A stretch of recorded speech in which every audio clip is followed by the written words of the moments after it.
Can you imagine a widow in 1891 in the vast, unforgiving Arizona-Territory, walking with her 4 children beside a rickety cart, using her last dollar to buy a house that the entire region swore was haunted?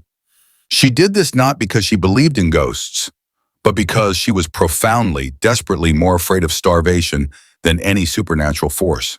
She arrived at the dusty edge of the property with $99, 4 small children, and not a shred of hope left in her heart.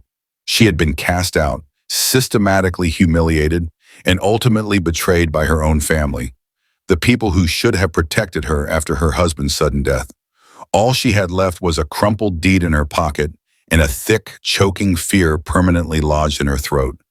The deed was for an abandoned mansion, a place so wrapped in shadow and rumor that no one in the county dared even touch the iron of its gate. For Eleanor, that forgotten, decaying house was the absolute last chance for survival. But as soon as she and the children crossed the rusted iron gates, the world seemed to fall away. She heard no wind whistling through the dry brush, no birds calling from the skeletal trees, no buzzing insects, no sign of life at all. She only heard the silence.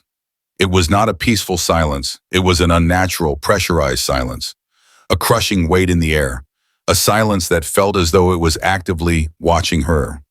And it was in that profound, watchful silence that Eleanor understood. The mansion wasn't empty. It was waiting. It was waiting for someone just like her, someone brave enough to enter, and perhaps someone fragile enough to be broken.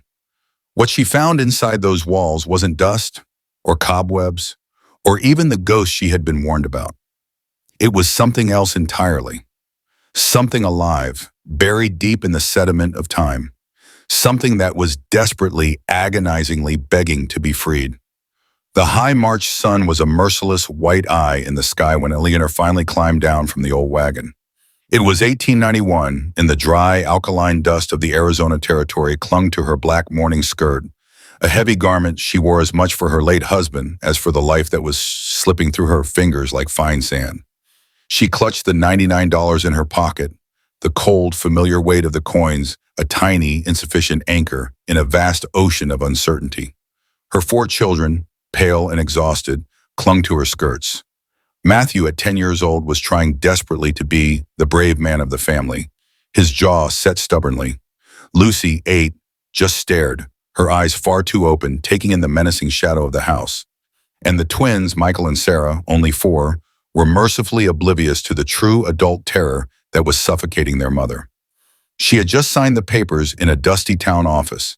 She was the new legal owner of the 3 Moons Manor, a ridiculously poetic name for a place that no one in the county dared speak of after sunset.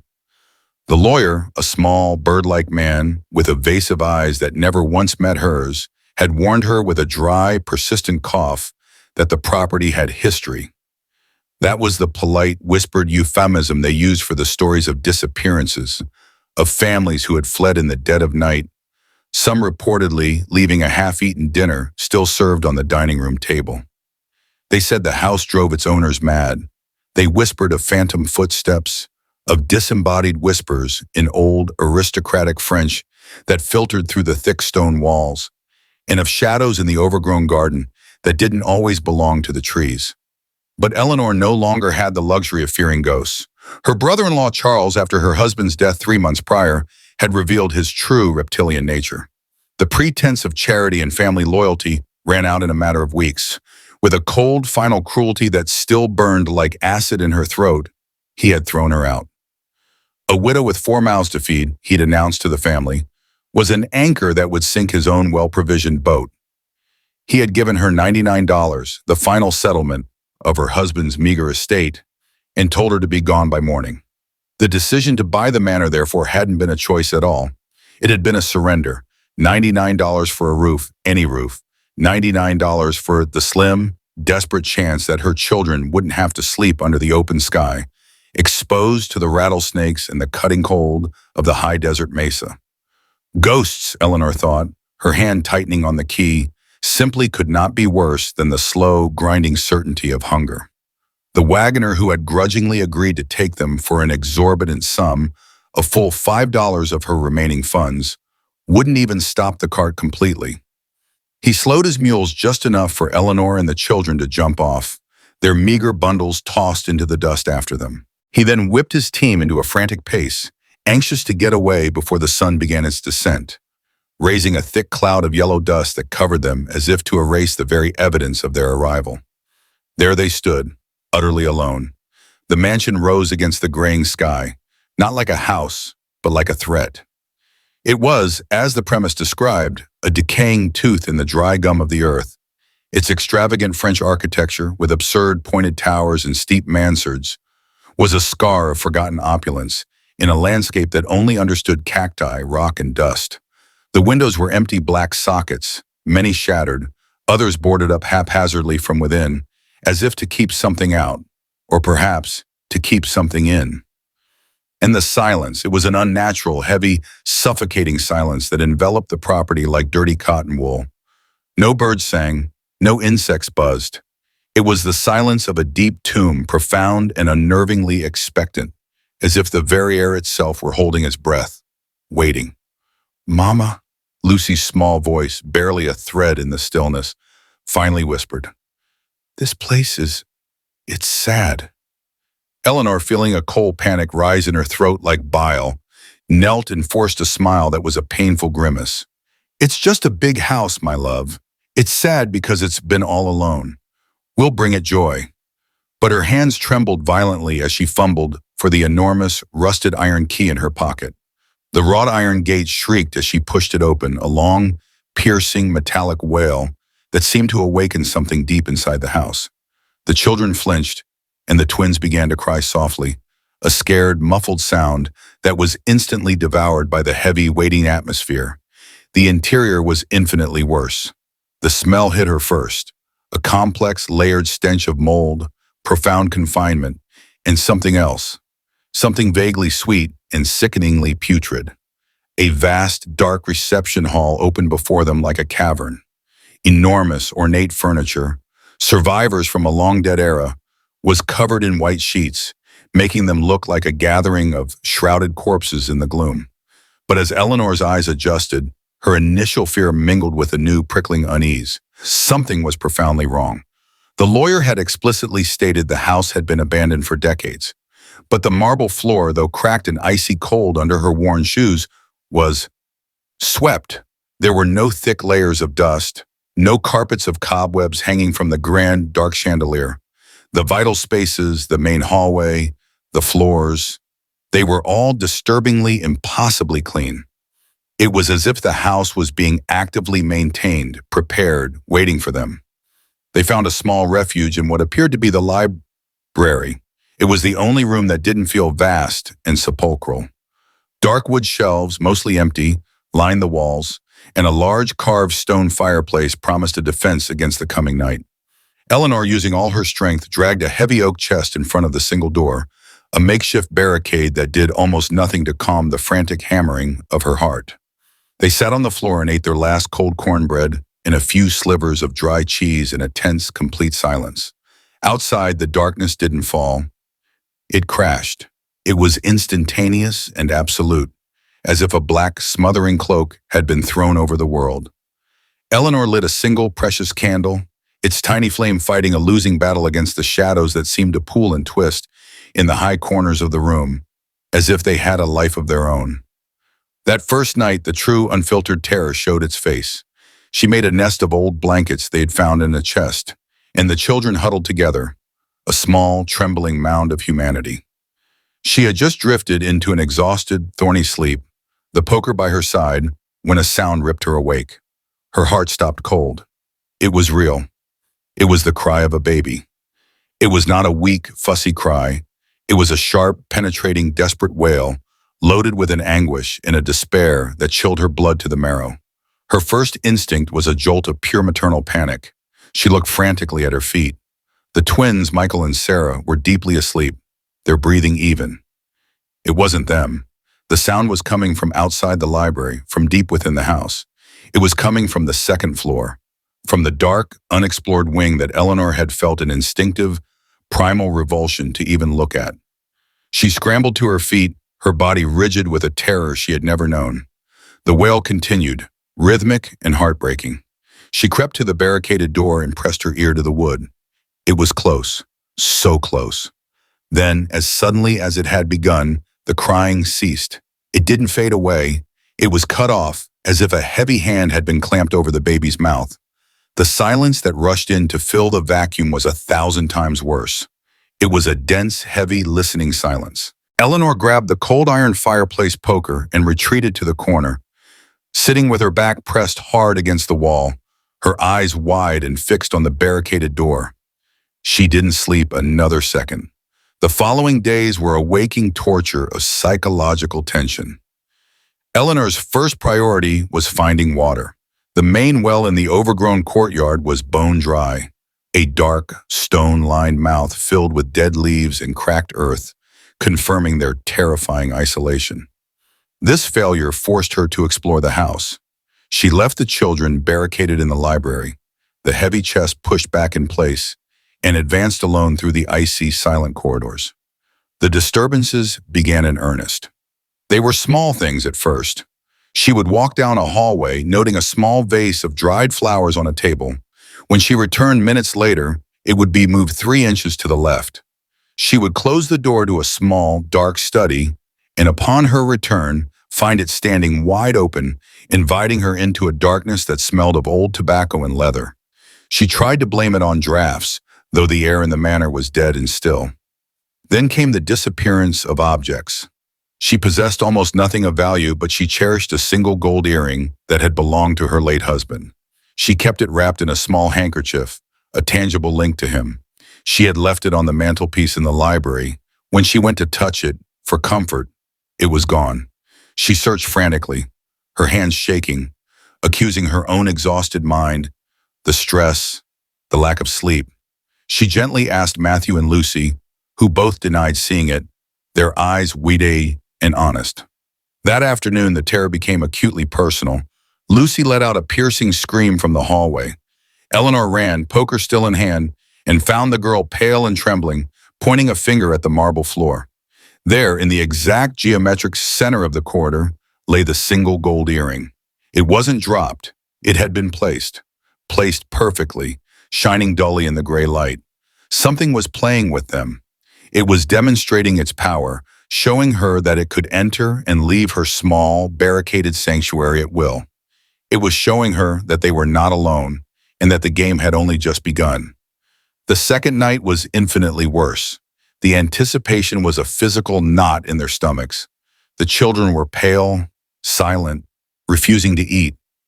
As the darkness fell like a hammer, the sound began again, exactly on time, as if keeping a macabre appointment. This time it wasn't distant. The baby's cry, sharp and full of inconsolable anguish, seemed to come from just the other side of the library door. It was immediate, and it was accompanied by a new sound, a soft, rhythmic scraping sound, a sound that took Eleanor a terrible second to identify. It was the sound of a rocking chair. Creak, scrape, creak, scrape. Someone was just feet away on the other side of their door, rocking a crying baby in a hallway that Eleanor knew was completely empty. The twins, overwhelmed, began to cry in fear, their real, terrified sobs mingling with the ghostly, agonized wail from the hall. Eleanor lunged, clapping her trembling hands over their mouths, her heart pounding with a new, frantic terror, a fear that whatever was outside would hear her children. The phantom baby's cry and the maddening, rhythmic creak-scrape of the rocking chair continued for what felt like an eternity. Matthew stared at her, his dark eyes filled with a chilling, adult terror in his small 10-year-old face. Then, just as before, the sound was cut off. Abruptly, the crying and the rocking stopped mid-motion. The silence that crashed down was thick, intentional, and suffocating. No one slept. When the first sick, gray light of dawn finally appeared, it found them pale, hollow-eyed, and on the verge of complete collapse. Lucy was burning with fever. Eleanor knew, with a certainty that burned hotter than her fear, that they could not last another night. This house wasn't a passive, haunted shelter. It was an active, malevolent aggressor. Her fear, which had been cold and paralyzing, was suddenly burned away by a white-hot, cold, hard layer of maternal rage. She had to protect her children. And to do that, she had to understand the enemy. The crying had come from the second floor. from the nursery. She left the children, locking the door from the inside for the first time, giving Matthew strict instructions not to open it for any reason. She climbed out the low library window, circled the house, and re-entered through the main door, the heavy poker feeling small and useless in her hand. She found the room at the end of the second-floor hallway. The door was slightly ajar. The paint on the walls was, as the premise described, of a circus.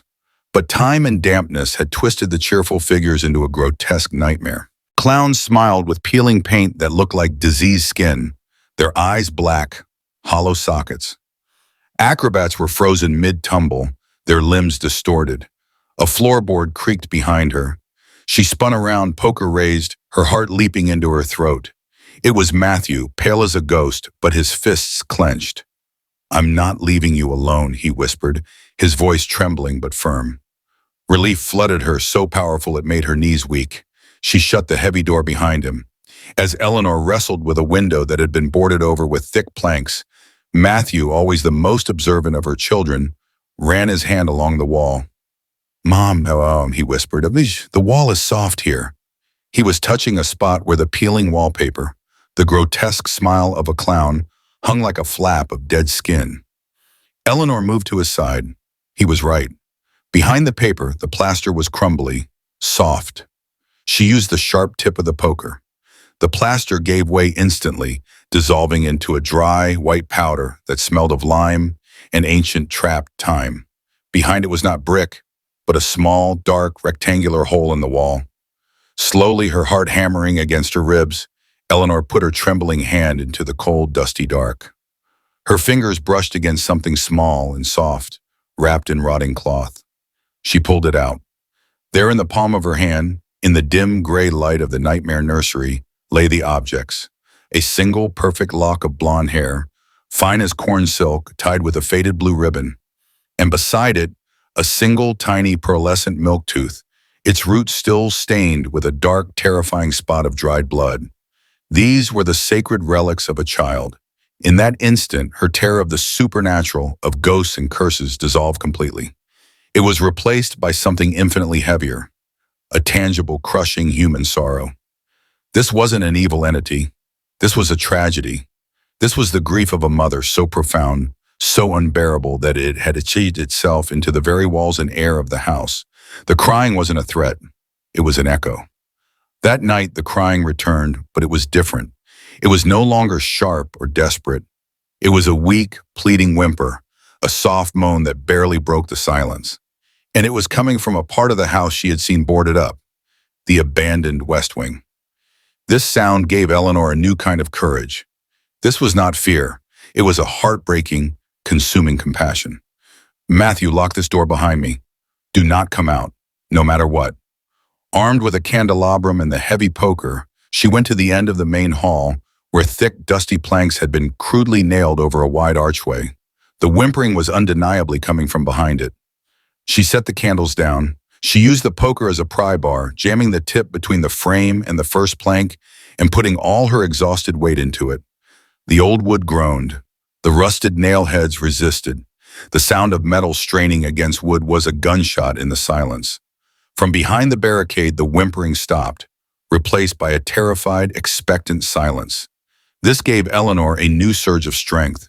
She levered the poker again, and the top plank cracked and fell with a crash, raising a cloud of ancient, choking dust. The smell hit her before she could remove the second plank. It was the scent she had vaguely perceived before, now overwhelming and concentrated, the acidic stench of profound sickness, of human filth, and that unmistakable, rancid sourness of spoiled milk. It was the smell of a life abandoned and left to rot. She ripped away the other planks, creating a gap just large enough.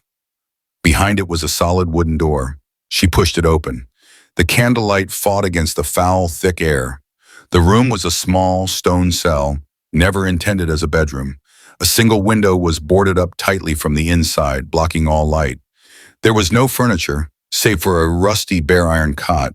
And in the farthest corner, the flickering candlelight found the source of the cry. It was a pile of dirty, dark rags that moved weakly. A low, animalistic whimper of pure, abject terror came from the mound. As Eleanor stepped forward, the rag shrank back, and a face emerged, turning with agonizing slowness toward the light. It was not a ghost. It was not a specter. It was a woman. Eleanor let out a choked, strangled gasp that was almost a scream. The woman was ancient, a living skeleton covered in a gray, parchment-like skin that was pulled taut over the bones of her face. Her hair was a matted, filthy white mess. Her eyes, clouded by thick, milky cataracts, were almost completely blind and blinked painfully, compromisingly at the candlelight, likely the first real light they had seen in decades. She was huddled on the bare stone floor, trembling, and then Eleanor's gaze fell to the woman's ankle. It was thin as a stick, and it was encircled by a heavy, deeply rusted iron shackle. A thick, short chain ran from the shackle to a heavy iron ring that had been bolted directly into the stone wall. She was a prisoner. This was the curse of the manor. This was the history. A woman buried alive, abandoned by her own family, left for her madness and her grief to filter through the walls like a poison. The baby's cry wasn't a ghost. It was the broken, repeated lament of this woman, the only sound her shattered, time-ravaged mind could still produce. The old woman, Agnes, began to babble incoherently, trying to crawl further away, but the chain yanked her short with a dull clink. As she moved, Eleanor saw what she was protecting. She was clinging with a desperate, skeletal strength to a small, tightly wrapped bundle of rags, a crude, pathetic imitation of a swaddled baby, rocking it rhythmically against her hollow chest. The scene broke something deep inside Eleanor. Her fear vanished, replaced by a wave of compassion so fierce, so profound it was almost violent. She saw in this tortured creature not a monster, but an extreme, horrifying version of herself. An abandoned mother left to waste away, clinging to the only memory of what she loved. "I'm not going to hurt you," Eleanor whispered, her voice breaking. She knelt on the filthy floor. "I'm here to help." A fragment of conversation with the lawyer flashed in her mind. Even the mad Doña Agnes, who they said died young 40 years ago. This was her, Agnes, the mad woman everyone thought was long dead and buried. Her family, fleeing some shame, perhaps the very curse they had invented to cover their crime, hadn't taken her. They had left her. They had boarded up the hallway like a tomb and simply left her, chained in the dark. But how had she survived? Eleanor's eyes scanned the cell. In a dark corner, she saw them. Tiny, scattered bones. Rats. She had survived by eating vermin. And water. Near the boarded window, a steady drip of moisture from a leak in the roof had created a small, greenish, slimy puddle on the stone floor. She had lived like an animal in a trap. The crying Eleanor had heard was Agnes, trapped in an endless loop of grief, imitating the only memory she had left. Rage, pure and righteous, overtook all shock. Eleanor ran from the room, stumbling down the stairs to a forgotten, cobweb-filled tool shed. She found a heavy hammer and a thick iron chisel. She returned to the cell. "This is going to make noise," she warned, though she knew Agnes couldn't understand. She placed the sharp tip of the chisel against the link of the chain where it met the iron ring in the wall, not the shackle on her fragile ankle. She struck the chisel with the hammer. The sound was deafening in the small stone room. Agnes shrieked, a high, thin sound of animal terror. Eleanor didn't stop, striking it again and again, tears of fury and effort streaming down her face, until the rusted, ancient link finally broke. The chain fell to the floor with a heavy, final thud. Agnes was free, but she didn't know it. Gently, Eleanor slid her arms under the woman's skeletal, frail body. She weighed no more than Matthew. She lifted her, along with the bundle of dirty rags and the false baby. Agnes clung to her, trembling violently. Eleanor carried her out of that living tomb through the broken barricade and toward the gray light of the second-floor hall. That night, for the first time in 40 years, the Three Moons Manor was utterly, completely silent. The crying had stopped. Eleanor carried Agnes to the library and laid her on her own makeshift bed of blankets. Matthew and Lucy, their faces pale, watched in stunned silence as the ghost that had terrorized them was revealed to be this pathetic, broken, starving grandmother. The family, once paralyzed by fear, now had a new, singular purpose. They found an old cistern with stagnant greenish water. They built a fire in the library fireplace and boiled it. Matthew, his fear replaced by a solemn determination, brought wood. Lucy found a ceramic bowl in the abandoned kitchen. The bath was a somber ritual. Eleanor had to cut the rotted, filthy rags from Agnes's body. The warm water they used to wash her turned black instantly. Under the layers of filth was a roadmap of human cruelty, a body of fragile bones, covered in old sores and deep, permanent scars from where the shackle had rubbed her skin raw for decades. Once clean, Eleanor wrapped her in a fine, clean linen sheet they had found in a chest. She made a thin broth from their last handful of cornmeal. Agnes drank weakly, like a newborn bird, her clouded, blind eyes fixed on the sound of Eleanor's voice. Throughout it all, she never ever let go of the rag bundle. When Eleanor gently tried to take it, just to clean it, Agnes let out a shriek, a sound of such primal, unimaginable loss that it froze Eleanor to her core. It was a sound that said, "Not this one. You will not take this one too." Eleanor recoiled, instantly understanding. That bundle was her baby. It was her only anchor to sanity, the one thing she had protected for 40 years in the dark. That night, the house truly slept. The oppressive, watching silence was gone, replaced by a calm, almost sacred relief. The curse was broken. For 3 days, they cared for Agnes. They fed her, kept her warm, and spoke to her. But it was clear she was fading. The decades of starvation and darkness and isolation had taken an irreversible toll. She wasn't dying of a disease. She was dying of having lived too long in hell. On the third afternoon, as a pale shaft of sunlight touched the floor, Agnes seemed to wake. Her milky eyes searched the room, finding Eleanor's face. For one brief, stunning second, Eleanor swore she saw a glimmer of lucidity, of recognition. Agnes's skeletal hand moved. With a final, agonizing effort, she pushed the dirty, tightly wrapped bundle of rags from her own chest into Eleanor's lap. Her iron grip, which not even sleep had loosened, finally went slack. It was a transfer, a handing over of her burden.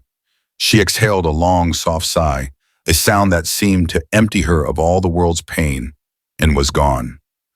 Eleanor sat for a long time, tears streaming down her face, looking at the bundle in her lap. It was surprisingly, strangely heavy. With trembling, reverent hands, she began to undo the dirty, time-rotted seams. Inside the layers of cloth was not more rags, but a faded velvet bag. And inside that, wrapped in what looked like a baby's delicate christening cap, were the family jewels. Diamonds the size of her thumbnail, dark, heavy rubies, thick pearl necklaces, and solid gold brooches. A fortune that defied imagination. This was Agnes's secret. This was the legacy of the lost baby, the treasure she had guarded with her life and her sanity for 40 years. Eleanor and Matthew buried her under the oldest gnarled mesquite tree in the garden. They wrapped her in the clean linen sheet, and Eleanor placed the velvet bag of jewels back on her chest, returning her baby to her in death. The temptation was overwhelming, a physical ache. Eleanor could take the jewels, wake the children, and walk away. She could buy passage to San Francisco or even back to the East. Buy a warm, safe house, good food, a new life. Flee this house of nightmares forever. But to flee felt like a profound betrayal. It felt like what the other family had done, taking what they wanted and abandoning Agnes all over again. The house itself no longer felt like a monster. It felt like a victim, just like Agnes. Both had been discarded, abused, and left for dead by the world. And she finally understood. The curse wasn't supernatural. It was human greed. Agnes's cruel family had likely imprisoned her to steal this very inheritance. And Agnes, in her grief, had hidden it in the one place no one would ever dare to look, the sacred, symbolic shroud of her baby. The decision formed in her mind, absolute and clear as glass. She would not flee. She would stay. She would use this blood-stained, grief-soaked fortune to heal the house. She would restore it, not as a monument to the cruel wealth that destroyed it, but as a monument to the woman who had survived within it. If this house had been a prison for one abandoned mother, she would dedicate her life to turning it into a refuge for all abandoned mothers. Her first act was to take one small diamond and walk the long, dusty miles to a neighboring town. She sold it her heart in her throat, and returned not with luxuries, but with life. Sacks of flour, beans and corn, hammers, nails, glass, and thick, warm blankets. She and Matthew began the work. The sound of her hammer driving new nails into the rotten porch boards replaced the echo of Agnes's cry. They mended the roof. They cleared the overgrown garden. The children, now safe, beat the dust from the sheet shrouds in the bright sun. She didn't have to look far for the house's new inhabitants. She found the first, Soledad, in the town square, clutching a newborn, cast out by her in-laws after her husband's death in a mining accident. "I have a roof," Eleanor told her, her voice quiet but firm. "There is warm food and there is work. Will you come?" The next was Mrs. Gertrude, an old woman left in the town by a son who now considered her a burden. "We need a grandmother," Eleanor told her, taking her hand. The house changed. That night, for the first time, the sound of a real baby crying echoed in the halls, and it was met not with terror, but with the immediate sounds of comfort. The grand dining table, once set for 20 ghosts, now filled every night with 15, then 20, living, breathing women and children, their laughter and voices finally chasing the last of the shadows from the corners. The haunted nursery was the last room they reclaimed.